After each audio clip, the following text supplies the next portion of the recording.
পাতাকপির ক্ষেত, এখানে কৃষকরা কাজ করছে, পাতাকপি তোলা হচ্ছে আর কি,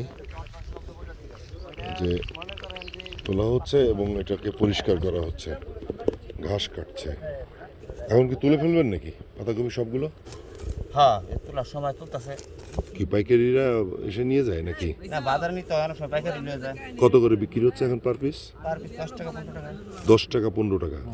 আর আমরা যখন কিনে খাই এগুলো কত করে বিক্রি করে? তো অনেক দাম থাকে, পার্থক্য 20 টাকা থাকে। 30 টাকা যে জায়গায় যেরকম রাখতে হবে। আচ্ছা, পার পিস ছাড়া 10 টাকা লাভ করবে। কিন্তু আপনারা তো আর খুচরা বিক্রি করবেন না। করি না, যারা না 2-4 টাকা দাম লাগে না। আচ্ছা, সেটাই তো দু একজন নিল, কিন্তু ওইভাবে দিয়ে তো আর পোষাবে না, না। ওইভাবে আমরা বাজারে এনে খুচরা বেশি না, সবাই খেত করে, বুঝেন নাই? তাতে কি এবার কি লাভ হবে? এবার বেশি একটা লাভ হবে না? এবার ফসল হয়েছে বেশি। অনেক কোন রকম খালি পুঁজিটা উঠাইতে কষ্ট। তাহলে লাভ কি যদি এটা হয়?